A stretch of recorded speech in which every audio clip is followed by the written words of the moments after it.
నమస్తే. Welcome to our channel. నేను సిరి.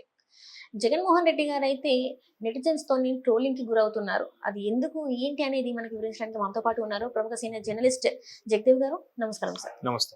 సరే, ఇప్పుడు చూస్తుంటే జగన్మోహన్ రెడ్డి గారు రీసెంట్ గా చూస్తే ఢిల్లీలో ధర్నా ముగించుకొని వచ్చారు. ముగించుకొని వచ్చిన తర్వాత ట్విట్టర్ లో ఒక పోస్ట్ పెట్టడం వల్ల ఈ రోజు నెటిజన్స్ అంటే నెటిజన్స్ ఎలా ఆడుకుంటున్నారంటే ఇంకా ఒక రకమైన ఆట ఆడుకుంటున్నారు జగన్మోహన్ రెడ్డి గారిని. అసలు ఏమైందంటారు? అసలు స్టోరీ ఏంటి?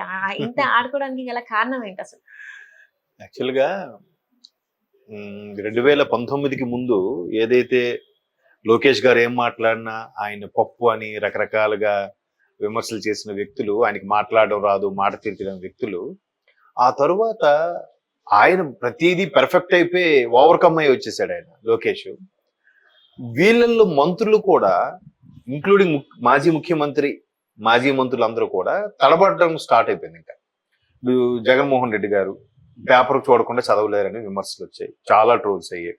ఆఖరికి ఓడిపోయిన కౌంటింగ్ రోజు ఈవినింగ్ కూడా కింద చూసే చంద్రబాబు నాయుడు గారు, పవన్ కళ్యాణ్ గారిని చదివారు అన్నట్టు కూడా ఆయన చాలా ట్రోలింగ్ కి గురయ్యాడు.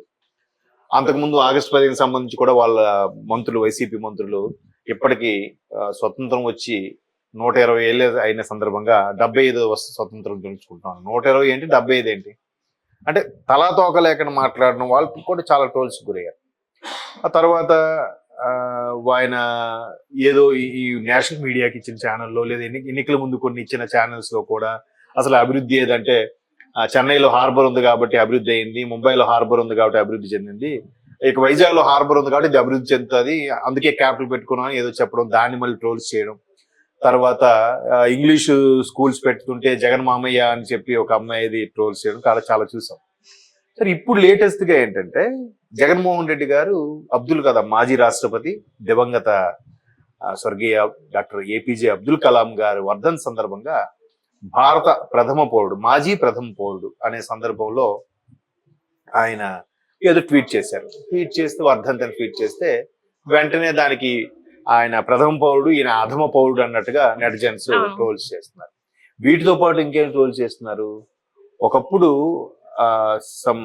అబ్దుల్ కలాం ప్రతిభ అవార్డ్స్ ఏవి ఉండేవి, వాటికి వైఎస్ఆర్ పేరు మార్చి వైఎస్ఆర్ అవార్డు పెట్టారు. తర్వాత కొన్ని టౌన్స్ లో అబ్దుల్ కలాం స్ట్రీట్ అని కానీ, వ్యూ పాయింట్ అని కానీ ఉండేవి, దానికి వైఎస్ఆర్ వ్యూ పాయింట్ అని మార్చారు. నాకు తెలిసి ఒక ఊర్లో అబ్దుల్ కలాం స్టాచ్యూ పెట్టారు, ఉత్తరాంధ్రలో ఒక ఊరు. అక్కడ పెడితే నేను ఎప్పుడు 2019 ముందు చూశాను. తర్వాత రీసెంట్ గా 22లో 23లో వెళ్ళాను ఆ ఊరికి. ఊరి పేరు దాని వెళ్ళేసరికి మధ్యలో ఉన్న అబ్దుల్ కలాం గారిని బొమ్మను తీసేసి రోడ్డుకి సైడ్ కి పెట్టేస్తున్నారు. ఇట్లా జంక్షన్ కి మధ్యలో ఉండేదాన్ని తీసి రైట్ సైడ్ కార్నర్ లో, ఈ రైట్ సైడ్ గల్లీకి వెళ్ళే దగ్గర అక్కడ పెట్టారు. ఇక్కడ ఏముందా అంటే వైఎస్ఆర్ గారు. ఎందుకు? ఆయన ఏ రాజకీయ నాయకుడు కాదు, ఏ దేశ నాయకుడు అంటే ఏ పార్టీకి కొమ్ము కాసే నాయకుడు కాదు, కాబట్టి ఆయన తొలగించినా కూడా ఎవరు అడగలేదు, ఎవరు ధర్నా చేయలేదు. మధ్యలో రాజశేఖర రెడ్డి గారు ఉంది.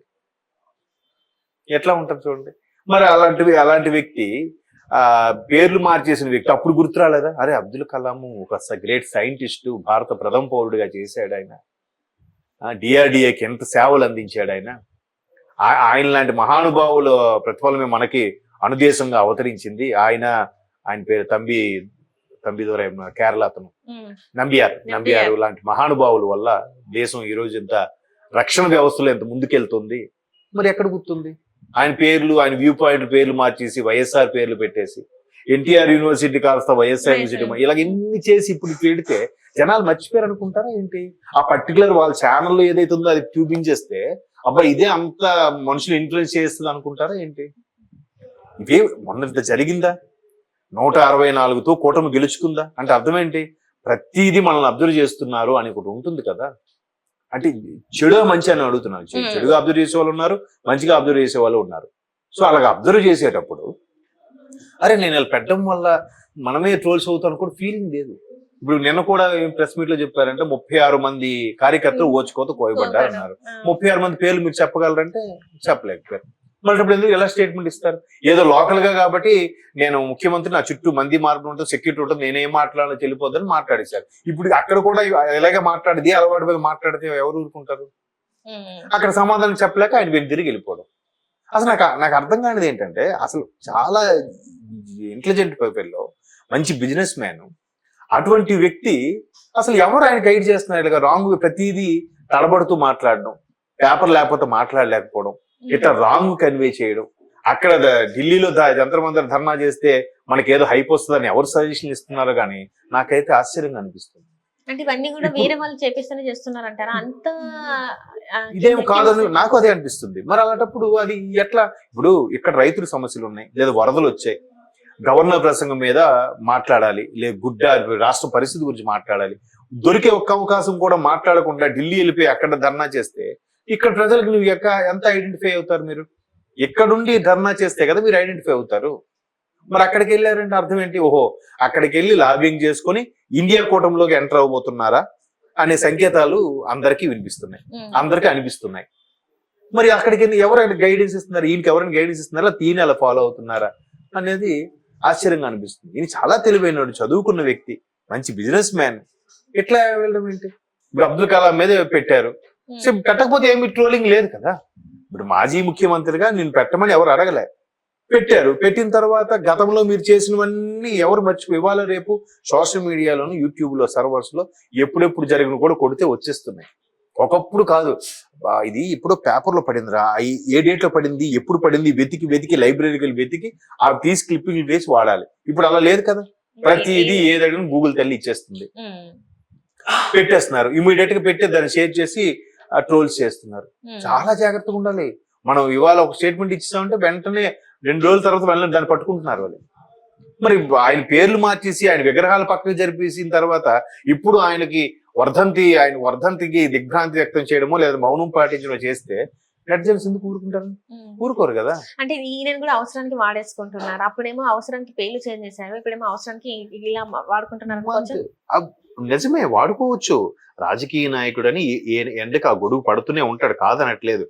దాన్ని చాలా లౌక్యంగా చాకచక్యంగా పెట్టాలి కానీ ఇలాగ నెటిజన్స్ దొరికిపోయేలాగా వాళ్ళు ఆడేసుకునేలాగా స్టేట్మెంట్ ఇస్తే ఇలాగే ఉంటారు. మీరే చెప్పారు కదా, ఇదే కాదు, గాంధీ పేరు గాని, ఎన్టీఆర్ గారి పేరు గాని, లేదంటే అబ్దుల్ కలాం గారి పేరు, వీళ్ళు ముగ్గురు పేర్లు ఉన్న దగ్గర చాలా సందర్భాల్లో మార్చారు. ఒక దగ్గర అయితే ఒక చౌక్ పేరు గాంధీ చౌక్, దాన్ని వైఎస్ఆర్ చౌక్ అని మార్చారు.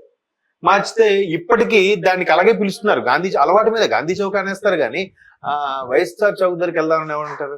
కావాలని అక్కడ షాపుల పేర్లు, బోర్డులు మార్పించడం, ఇట్లా చేయడం వల్ల ఏంటి ప్రయోజనం? ఆ అలవాటే. అంటే కొత్త వాటికి పెట్టినా పర్వాలేదు కానీ ఆల్రెడీ ఉన్న వాటికి తీసేసి ఎస్టాబ్లిష్ అయిన వాటికి పెట్టడం కరెక్ట్ కాదు. ఇప్పుడు పంజాగుట్ట ఉంది, పంజాగుట్ట దగ్గర ముందు వైఎస్ఆర్ స్టాచ్యూ లేదు, వైఎస్ఆర్ స్టాచ్యూ పెట్టి వైఎస్ఆర్ సర్కిల్ అని అంటున్నారు. దాన్ని ఎవరు అంటున్నారు? పంజాగుట్ట సర్కిల్ లేకపోతే హైదరాబాద్ సిటీ సెంటర్ అంటారు దాన్ని, అంతే కదా. ఆ పేరు అలవాటైన పేరు మార్చలేరు. ఇప్పుడు ఏదో కొత్తగా వాళ్ళు జనాల్లో వృద్ధిద్దామన్నా అది అలవాటు ప్రకారం వెళ్ళిపోతుంది. అట్లాగే ఏదో చేశారు, ఇప్పుడు మళ్ళీ గతంలో చేసినవి గుర్తు పెట్టుకుని ఏదైనా చెయ్యాలి.